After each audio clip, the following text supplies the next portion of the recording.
Quisiera decir que mi último libro, Más allá del dolor, es un libro que ya está a disposición de las personas en el Perú, en las librerías adventistas del Perú y también en los Estados Unidos vía internet.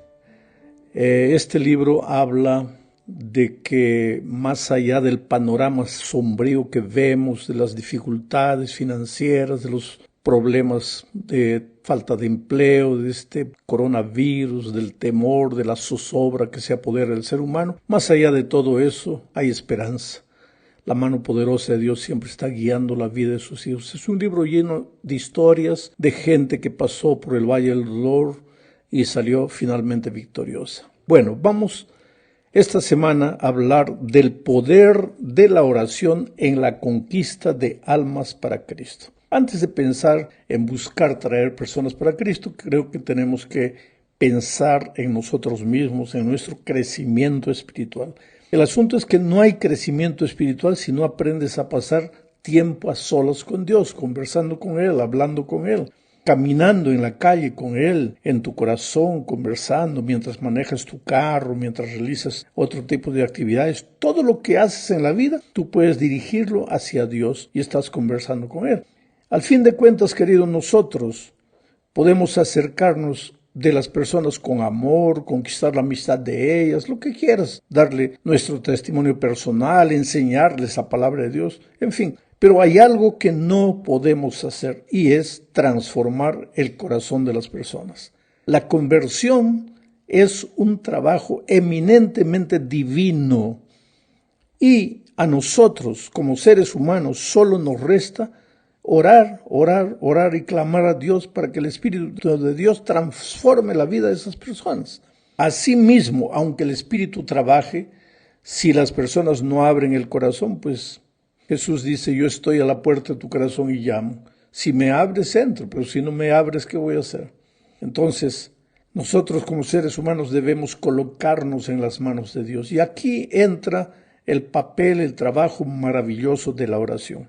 Empecemos hablando del conflicto cósmico. Pablo, escribiendo a los Efesios, en el capítulo 6, versículo 12, dice, porque no tenemos lucha contra sangre y carne, sino contra principados, contra potestades, contra los gobernadores de las tinieblas de este siglo, contra huestes espirituales de maldad en las regiones celestes.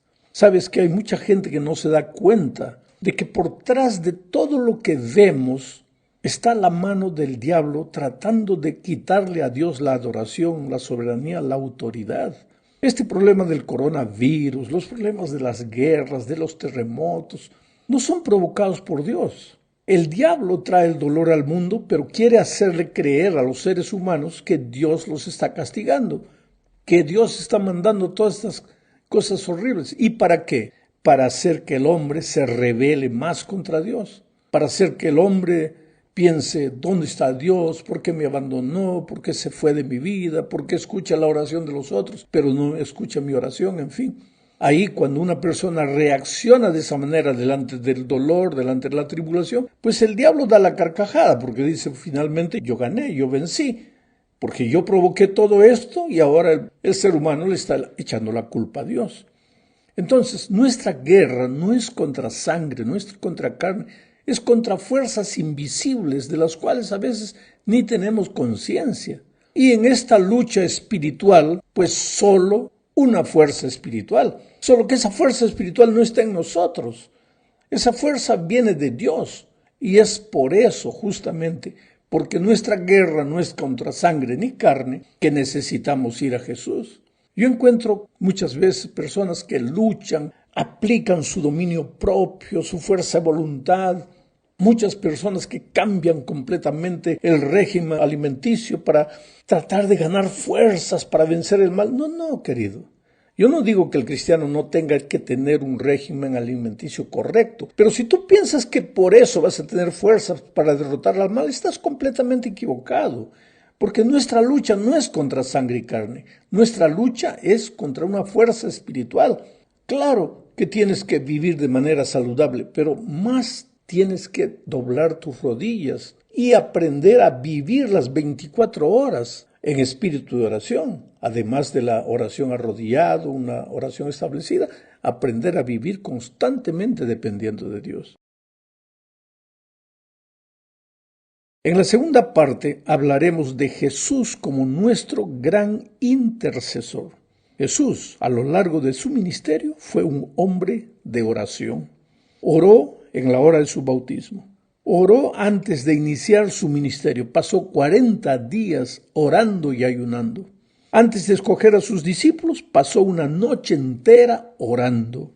Las grandes obras que él realizaba, de hacer andar paralíticos, curar leprosos, no eran resultado de su fuerza divina. Es verdad que Jesús nunca dejó de ser Dios. Él tomó la forma humana, pero nunca dejó de ser Dios. Nunca perdió sus poderes de Dios. Pero al venir a la tierra hizo un trato con su Padre, de que en la tierra no usaría sus poderes divinos para nada.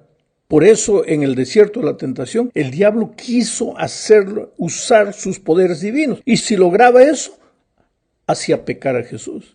Jesús hizo un trato con su Padre al venir a este mundo, que en este mundo no usaría para nada sus poderes divinos. Por lo tanto, las grandes obras de victoria sobre el pecado y las grandes obras maravillosas de curación, milagros que hizo, lo hizo en el poder de su Padre. ¿Por qué? A través de la oración. Hay en la Biblia un incidente elocuente del poder de la oración. Si tú revisas los 4 evangelios, vas a ver muchas veces que Jesús se retiraba. Jesús era un hombre solitario. Se retiraba a las montañas, doblaba sus rodillas, conversaba con su Padre. A veces las sombras de la noche llegaban y él estaba arrodillado. Y cuando al día siguiente la luz del sol salía, él continuaba arrodillado. Después bajaba de la montaña, de su lugar solitario de oración, y llegaba a las multitudes con poder. Ese es el incidente que encontramos en Marcos capítulo 9. Voy a leer los versículos 14, 17, después del 20 al 28. Dice así: Cuando llegaron a donde estaban los otros discípulos, y esto habla de cuando Jesús fue al monte de la transfiguración y pasó orando y clamando a Dios. Entonces, cuando llegaron a donde estaban los otros discípulos, los encontraron rodeados de una gran multitud. De entre la multitud, uno le dijo al maestro: Te he traído a mi hijo. Tiene un espíritu que lo ha dejado mudo.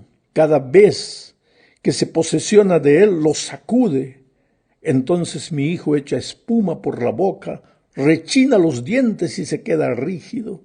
Les pedí a tus discípulos que expulsaran a ese espíritu, pero no pudieron. Jesús dijo: ¡Ay, gente incrédula! ¿Hasta cuándo tendré que estar con ustedes? ¿Hasta cuándo tendré que soportarlos? Esa frase me impresiona. No se trataba de la incredulidad de las personas que estaban ahí, que no conocían a Cristo. Se trataba de la incredulidad también de sus discípulos. ¿Qué tipo de incredulidad? ¿Acaso no lo seguían, no creían en él? Creían en él, pero no creían en sus palabras, porque él ya les había enseñado muchas veces acerca del poder de la oración, pero esa gente trató de sacar al espíritu inmundo, esos discípulos, con sus fuerzas, usando tal vez palabras, pero no consiguió. Por eso Jesús quedó triste y dijo: ¡ay, gente incrédula! ¿Hasta cuándo tendré que estar con ustedes? ¿Hasta cuándo tendré que soportarlos? Tráiganme al muchacho. Cuando Jesús vio que la multitud se agolpaba, dice el texto, reprendió al espíritu inmundo y le dijo: Espíritu sordo y mudo, yo te ordeno que salgas de este muchacho y que nunca vuelvas a entrar en él. El espíritu salió gritando y sacudiendo con violencia al muchacho, el cual quedó como muerto. En efecto, muchos decían: está muerto, pero Jesús lo tomó de la mano, lo enderezó y el muchacho se puso en pie. Ahora, cuando llegaron a la casa, cuando Jesús entró en la casa, dice el relato, sus discípulos le preguntaron a solas: ¿por qué nosotros no pudimos expulsarlo? Jesús les respondió: estos demonios no salen sino con oración. Estos demonios solo salen con oración. Oh querido, cuando un hijo de Dios se arrodilla, los poderes de las tinieblas tiemblan. A lo largo de mi vida yo he vivido momentos difíciles. Yo estaba en Itapecerica de la Sierra, en San Pablo, en una campaña evangelística. El pastor iba a bautizar a un candidato antes de la predicación y de repente el diablo tomó posesión de aquella mujer. Y la mujer con una fuerza descomunal agarró al pastor y lo sumergió en el agua. Y la gente pues quedó asustada. En ese momento yo tomé el micrófono y le dije a todo el público, debería haber unas 6,000, 7,000 personas. Este es el momento de orar. Clamamos a Dios todos juntos. Y de repente la mujer perdió las fuerzas. Entonces yo le dije al pastor, ¿puede bautizarla? El pastor levantó la mano, hizo la declaración del bautismo. Aquella mujer salió del agua transformada, abrazó al pastor. Esa mujer había sido una hechicera, lo que en Brasil le llaman una madre de santo. Había conocido el evangelio, había renunciado todo y aceptado a Jesucristo, y ahora en la hora de su bautismo el diablo la agarra y la amenaza de muerte. Y 25 días después ella muere en un accidente de tránsito. Por eso te digo que nuestra fuerza, nuestra lucha, nuestra batalla no es contra fuerzas físicas. No es nuestro cuerpo, nuestro dominio de voluntad, nuestra fuerza que va a vencer, solo Dios. Y eso buscando el poder divino a través de la oración. Las palabras de Jesús son elocuentes. Estos demonios solo salen con oración. Oh querido, el diablo existe. En medio del conflicto de los siglos, nosotros estamos allá. A veces no podemos verlo, pero existe y trabaja contra nosotros. A veces se mete en una botella de licor, en una cajetilla de cigarros, en la droga, en la promiscuidad, solo para destruir la vida de sus hijos. Pero no tenemos que tener miedo, porque Jesús le dijo a Pedro, mira, Lucas 22, 31 y 32, Jesús le dijo a Pedro, Simón, Simón, Satanás ha pedido sacudirlos a ustedes como si fueran trigo, pero yo he rogado por ti para que no te falte la fe, y tú cuando hayas vuelto deberás confirmar a tus hermanos. Esas palabras no fueron solo para Simón, son para ti y para mí también. El diablo quiere destruirnos, nos va a sacudir, nos va a meter al fuego de la tentación, va a hacer lo que pueda y lo que no pueda para acabar con nuestra vida. Pero no tenemos que tener miedo. ¿Por qué? Porque el Señor Jesucristo está intercediendo por nosotros. Él es nuestro gran intercesor. Veamos ahora las oraciones intercesoras de Pablo. Efesios 1, 15 al 21, dice, por esta causa también yo, desde que supe de la fe de ustedes, de los efesios, en el Señor Jesús, y del amor que ustedes tienen para con todos los santos, no ceso de dar gracias por ustedes al recordarlos en mis oraciones. O sea, Pablo oraba por los efesios, pidiendo ¿qué cosa en favor de ellos? Primero, para que el Señor, para que el Dios de nuestro Padre Jesucristo, el Padre de gloria, les dé espíritu de sabiduría. Pablo oraba para que Dios les diese a los efesios espíritu de sabiduría. O sea, equilibrio, sensatez, sentido común. A veces vemos en la iglesia falta de sabiduría. Se toman decisiones completamente inmaduras o se toman posiciones inmaduras. ¿Cómo necesitamos de sabiduría?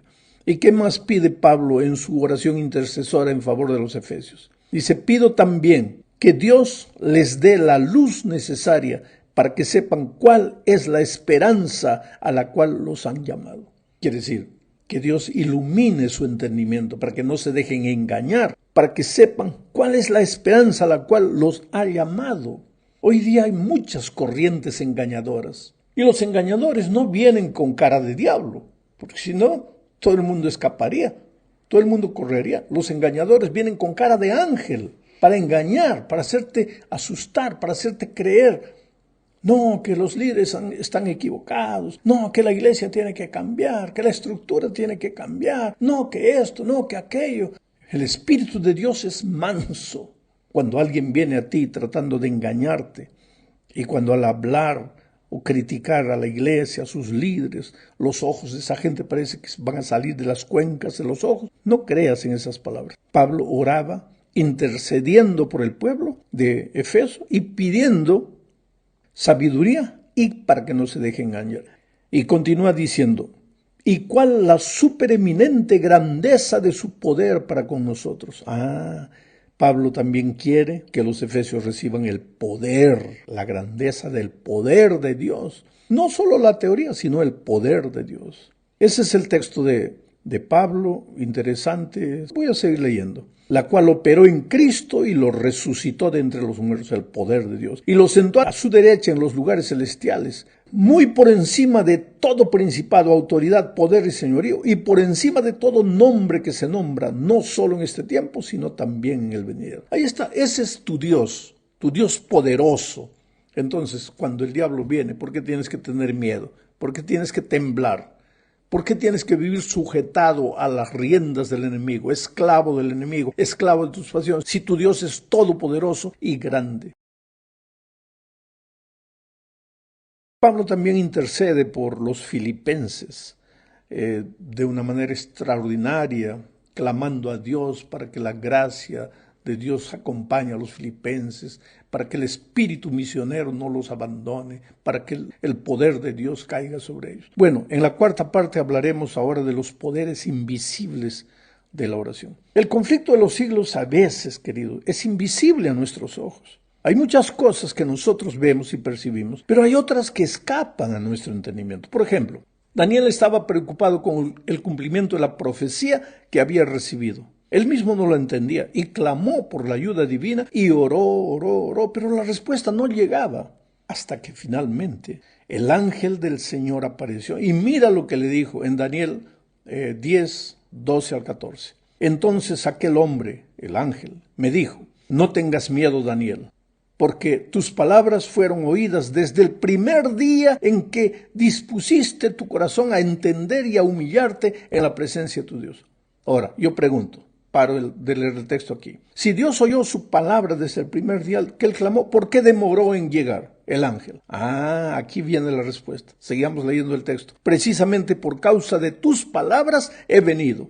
El príncipe del reino de Persia se me enfrentó durante 21 días. Pero Miguel, que es Jesucristo, que es uno de los príncipes más importantes, vino a mí en mi ayuda y me quedé allí con los reyes de Persia. Ahora he venido para hacerte saber lo que va a suceder a tu pueblo en los últimos días. La visión es para esos días.